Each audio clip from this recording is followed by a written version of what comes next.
안녕하세요. 저는 소카 데이터 비즈니스 본부의 본부장을 맡고 있는 DK 김상우라고 합니다.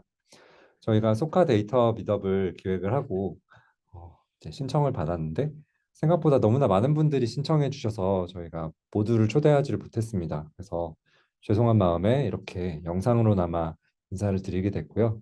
저희가 좀 짧은 4개의 팀에서 짧은 세션들을 진행을 하게 될 텐데 사실 그 현장 행사에 또 백미는 팀과 저희 이제 팀별로 부스를 운영하면서 관심이 있는 팀에 부스에 조인하셔서 서로 좀 깊이 있는 대화를 나눌 수 있는 시간이 준비가 됐었어요. 하지만 온라인상으로는 그런 기회를 만들기가 힘들어서 아쉽지만 영상으로나마 이렇게 내용을 전달드리고 또 다음 기회에 이런 비슷한 행사들을 많이 만들도록 하겠습니다.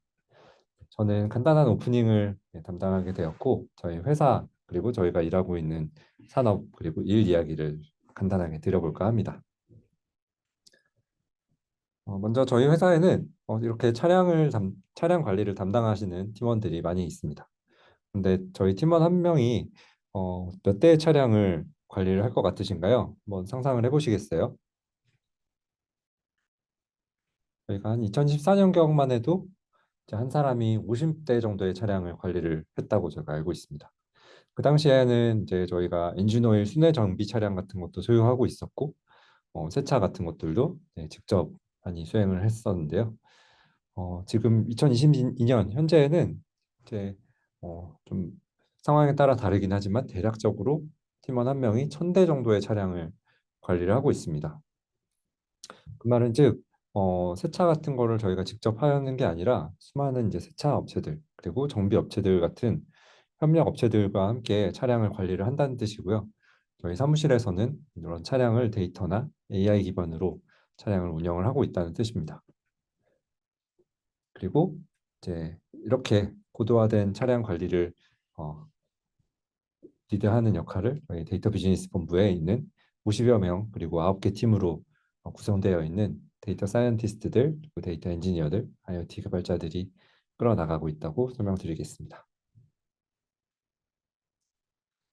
그리고 저희가 속해 있는 모빌리티 산업에 대한 설명을 좀 퀵하게 드리려고 하는데요.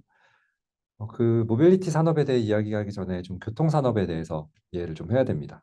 교통 산업이라는 것은 우리 삶에 굉장히 필수적이고 중요한 이동이라는 주제에 대해서 다루고 있는 산업인데 굉장히 오래되고 발전이 더딘 산업이었어요. 그래서 주로 국가 정책이나 공기관이나 이 주도하고 또 규제도 굉장히 심한 그런 산업이었습니다.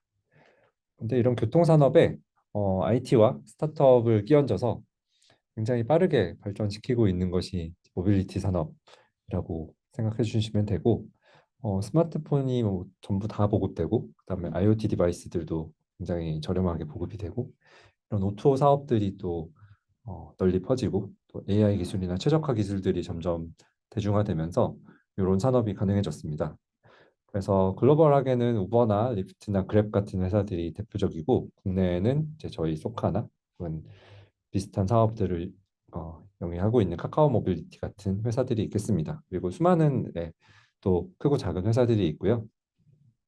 사람의 이동을 포함해서 물류, 택배나 아니면 음식 배달 등 생활에 밀접한 여러 가지 이동을 커버하는 다양한 하위 분야가 있는 그런 산업입니다.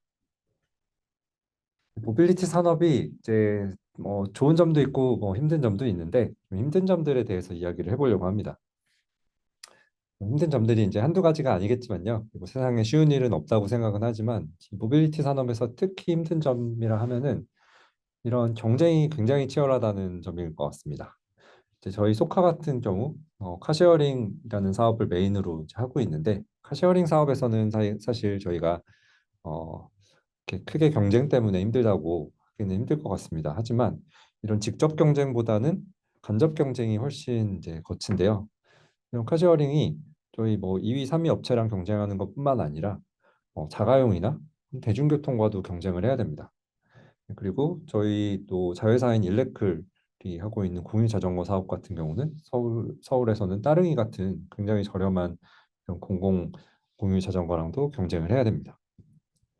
그리고 이런 경쟁뿐만 아니라 수많은 문제들을 해결을 해야 되는데요. 이 로켓을 하나 띄우려면 수많은 부품이 모두 기능을 해야 되지 않습니까? 그렇듯이 저희도 어떤 서비스를 제공하고 문제를 해결하려면 많은 영역들을 커버해야 되는데 그런 문제들이 굉장히 다양하고 우리가 또 컨트롤하기 힘든 영역들에서 많은 문제들이 발생한다는 게 또 모빌리티 산업의 힘든 점이라 생각합니다.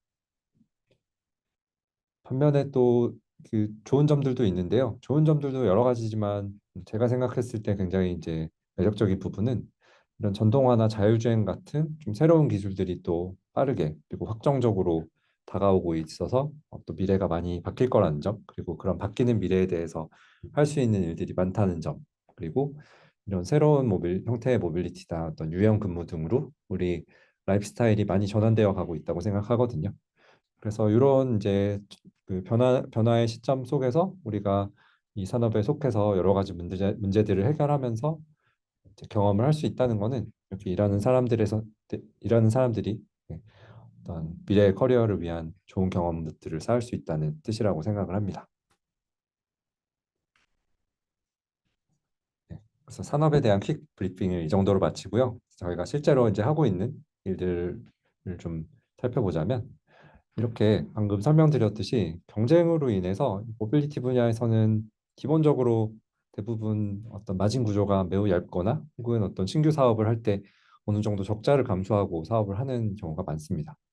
그러다 보니 조금이라도 이렇게 효율성을 올릴 수 있으면 수익성이 크게 개선되는 그런 효과를 볼 수가 있는 게 일반적인 현상이고, 이걸 이제 저희는 유닛 이코노믹스라고 하는데, 이 유닛 이코노믹스를 확보하기 위한 노력들을 많이 기울이는 편입니다.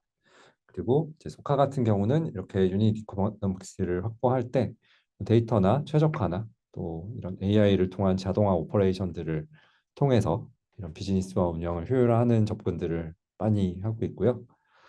저희는 이런 1%의 확실한 개선을 계속해서 노력해서 10개, 20개 이렇게 쌓아 나갈 수 있다고 생각하고요.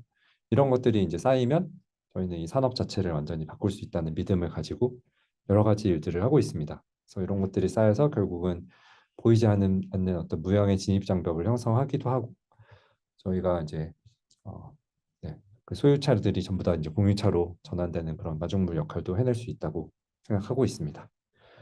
네, 그래서 저의 이제 발표 분량은 여기까지고요. 앞으로 또 팀들에서 이렇게 발표해 주실 내용들이 재미있는 내용들이 많이 준비되어 있으니 많은 시청 부탁드리겠습니다. 감사합니다.